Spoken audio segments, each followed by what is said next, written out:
ইরানের সামরিক বাহিনীর হামলায় কি মধ্যপ্রাচ্যে পুরোপুরি কোণঠাসা হয়ে পড়েছে যুক্তরাষ্ট্র?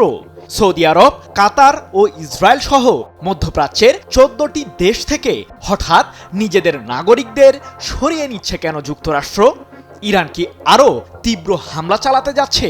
মিসাইল কিংবা আত্মঘাতী ড্রোন? ইসরায়েল যুক্তরাষ্ট্রকে প্রতিহত করতে বীরদর্পে এগিয়ে চলেছে ইরানের সর্বোচ্চ প্রতিরক্ষা বাহিনী আইআরজিসি। এরই মধ্যে সৌদি আরবের রাজধানী রিয়াদে অবস্থিত মার্কিন দূতাবাসে ড্রোন হামলা চালিয়েছে ইরান। যুদ্ধের এই উত্তাপ কতদূর গড়াতে চলেছে?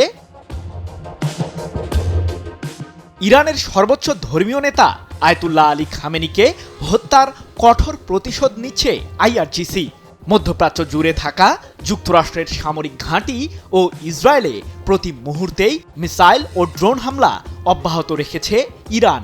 ইহুদিবাদীদের যেন একটুকুও দীর্ঘশ্বাস ফেলার সময় দিচ্ছে না তেহরান। এবার মধ্যপ্রাচ্যের 14টি দেশ থেকে নিজেদের নাগরিকদের যুক্তরাষ্ট্রে সরিয়ে নিচ্ছে মার্কিন প্রশাসন।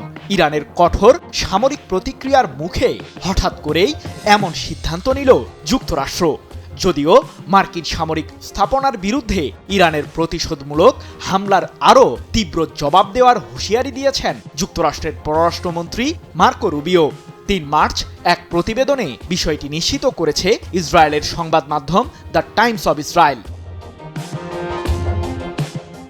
সংযুক্ত আরব আমিরাত, কাতার, কুয়েত, লেবানন, ইরান, ইসরায়েল ও সৌদি আরব সহ মধ্যপ্রাচ্যের 14টি দেশে থাকা নিজেদের নাগরিকদের নিরাপত্তা ঝুঁকির কারণেই তাদের সরিয়ে নেওয়ার সিদ্ধান্ত নিয়েছে যুক্তরাষ্ট্র। যদিও অঞ্চলটির বেশিরভাগ দেশেই বর্তমানে বাণিজ্যিক ফ্লাইট উড্ডয়ন বন্ধ রয়েছে। তাই প্রশ্ন উঠেছে, ঠিক কোন প্রক্রিয়ায় মার্কিন নাগরিকদের মধ্যপ্রাচ্যের ওই দেশগুলো থেকে সরিয়ে নেবে যুক্তরাষ্ট্র? মার্কিন প্রশাসনের এমন পদক্ষেপের মাঝেই 3 মার্চ ভোরে সৌদি আরবের রাজধানী রিয়াদে অবস্থিত যুক্তরাষ্ট্রের দূতাবাসে 2টি আত্মঘাতী ড্রোন দিয়ে হামলা চালিয়েছে ইরান। এ সময় বিস্ফোরণের শব্দে কেঁপে ওঠে আশপাশের এলাকা। তাৎক্ষণিকভাবেই আগুন লেগে যায় মার্কিন দূতাবাসে।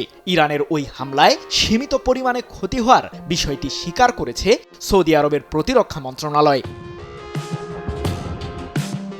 এদিকে মধ্যপ্রাচ্যের বেশিরভাগ দেশে ফ্লাইট উড্ডয়ন বন্ধ থাকলেও নিজেদের আকাশসীমা খোলা রেখেছে সৌদি আরব ও তুরস্ক। তাই বিশ্লেষকদের ধারণা, এই 2টি দেশের আকাশসীমা ব্যবহার করেই নিজেদের নাগরিকদের সরিয়ে নেওয়ার পরিকল্পনা করেছে যুক্তরাষ্ট্র। তাহলে কি নিজ দেশের নাগরিকদের সরিয়ে নেওয়ার পরই ইরানের বিরুদ্ধে আরও তীব্র আক্রমণ চালানোর অনুমতি দিতে চলেছেন মার্কিন প্রেসিডেন্ট ডোনাল্ড ট্রাম্প? 28 ফেব্রুয়ারি থেকে শুরু হওয়া ইরান বনাম ইসরায়েল যুক্তরাষ্ট্রের যুদ্ধে এখন পর্যন্ত 2 পক্ষেরই ব্যাপক ক্ষয়ক্ষতি হয়েছে।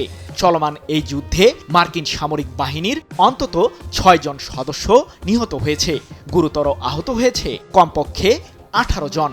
আইআরজিসির দাবি, ইরান কুয়েতের সীমান্তবর্তী আকাশসীমায় উড্ডয়নের সময় মার্কিন F-15 মডেলের একটি যুদ্ধবিমানকে ভূপাতিত করেছে ইরান। JBS holdings limited.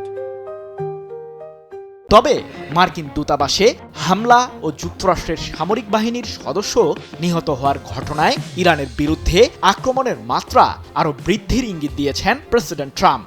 যদিও ব্যালিস্টিক মিসাইলের বহর নিয়ে প্রতিনিয়তই ইহুদিবাদীদের জবাব দিয়ে চলেছে ইরান। সৃজন মাহমুদ, নিউজ 24।